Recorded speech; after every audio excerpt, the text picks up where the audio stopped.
Board of Adjustment where they heard the request to be able to do a bigger building than what the zoning would normally allow for. That was approved by the Board of Adjustment, and they pulled their building permits in order to do that. So it's not a commercial business building. They're not going to have customers coming and going. It's storage for agricultural machinery, equipment, you know, lawn maintenance equipment and things like that. So it's consistent with the allowances to have a storage building. It's just bigger than what you would normally see because they got the variance approved at the hearing. Right, so that's the only thing I just concerned. Yes, sir. Yes, sir. Yeah, George, real quick, how many more square feet did that end up being than was normally supposed to be? About, was it 900 or something like that, or 800? Sorry, I didn't mean to put you on the spot. Yeah.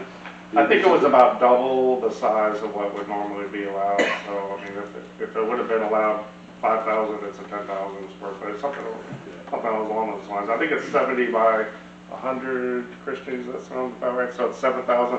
So it would have been allowed about 3,500 square feet, and they got the variance for, you know, to basically do about a 7,000 square foot building. The person that asked for that has their vehicles outside and they're getting vandalized a lot. So you just wanted to build a building to be able to lock them in at night and not get them vandalized. That was his whole purpose of building that building. I just concerned because I live in the neighborhood and I was going on, you know, because I remember the guy next door, Mr. Henry, he wanted to build a place where, you know, with the time teacher, because his wife passed away, she used to be a teacher, and he wanted to build an apartment, and the former commissioner, Mr. Wade, a long time ago said that he couldn't do it because it was to a residential, which I couldn't understand what that was about, but that's what I was concerned about. All right, thank you. Thank you very much, Council. Yes, sir. Any further questions, comments, concerns on item 6E, ordinance 1526? Hearing and seeing none, we'll close the public hearing portion. Council, it would be a pleasure.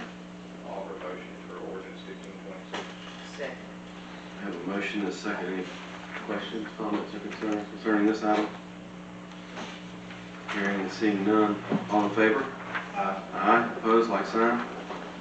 All right, first reading of ordinance 1526 passes. We're going to move right on to item 6F.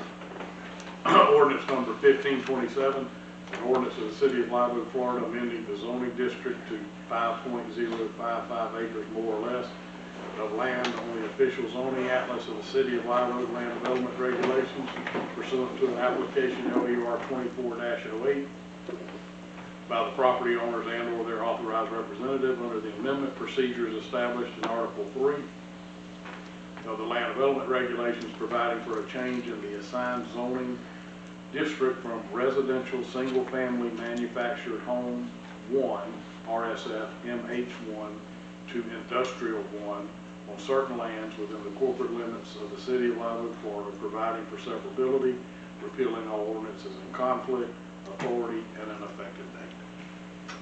After hearing the first reading of ordinance 1527, we'll open up to a public hearing. Yes, ma'am. Come up to the microphone if you wouldn't mind and give your name, please. Just for the record.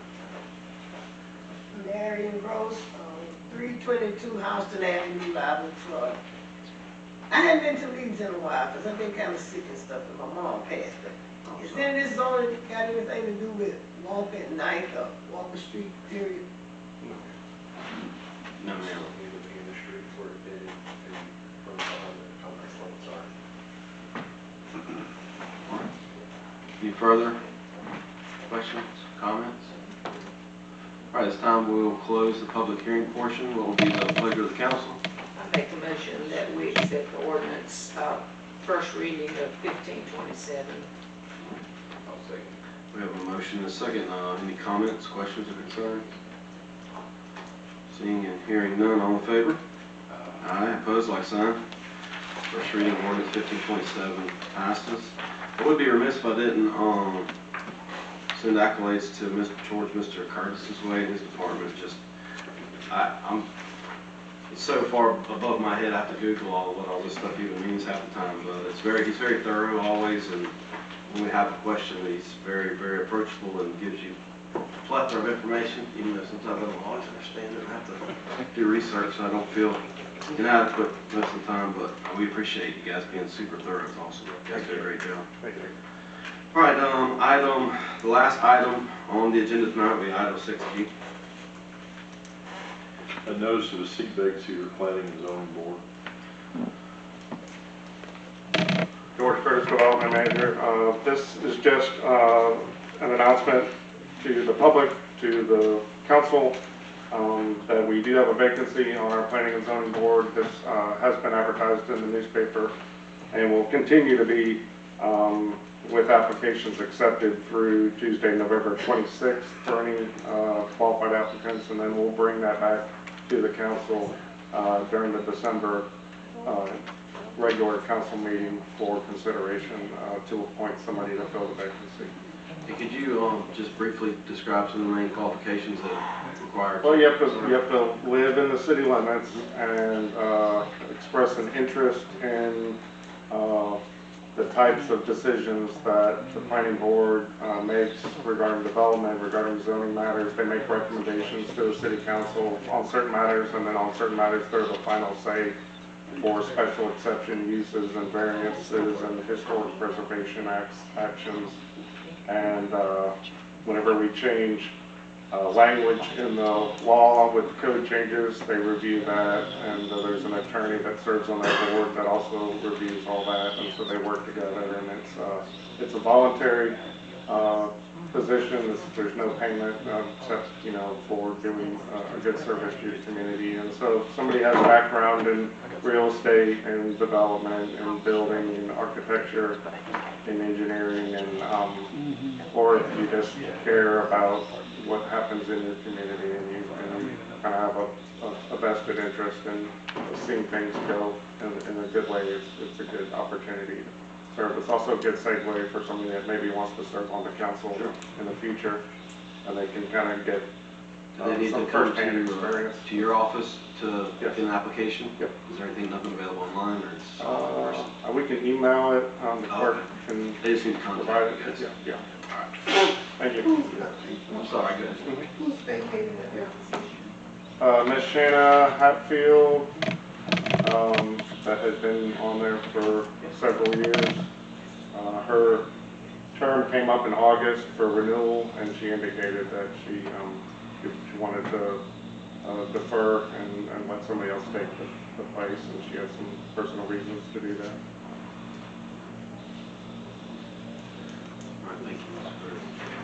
Any unfinished business, Mr. Couple of things I wanted to mention. We've had a lot of post office problems this week and last week. City Hall didn't get any mail until Friday for the whole week. So I don't know if you're having those problems out there in your residences, and if you do, I would ask you to go ahead and call the postmaster if there is one in Live Oak now and express your feelings. I already have myself, because I told them, I said, how am I going to get people's bills or their checks here to pay their bills if I don't get them in the mail? How do I put them in the system? So it's a concern of mine. The other concern is that debris pickup is still a state and county issue. So if you have a problem with debris, call the EOC in the county. I know there's people that are fed up with it, just like I am. We're all fed up with it, but continue to call the EOC and voice your concerns with them about the debris, because they've kept us completely out of it because it's a state-run thing. We save money by not picking it up, but it's not been fun being up here answering the phone calls. So just call the EOC if you have an issue with debris. And I do want to explain to everybody that if you do have debris out there, please separate it. Don't pile glass and things on top of vegetative things like that. I did see a pile today on Elliston. There was a mixed pile. They won't pick it up unless it's separated. So if you wonder why your pile's not getting picked up, you may not have it separated properly. That's really all I have for public service now. Are too close to a pole. That's what they told me. Our fault. Because they passed they pass some in our neighborhood, and I run them down and get over there. I want to say to all the department directors, we do read your reports, and thank you very much for getting those to us. The survey from the building department, they're looking superb. All of the information we get, I know that I'm looking through them, and I'm quite sure everybody else up here is looking through them and using it to help guide us with what we're doing here for the city. All right, we have no further business, get a motion to adjourn. Second. Thank you for coming. Thanks, Mr. Chairman. I'll follow up with you on that scope. Yeah. Okay.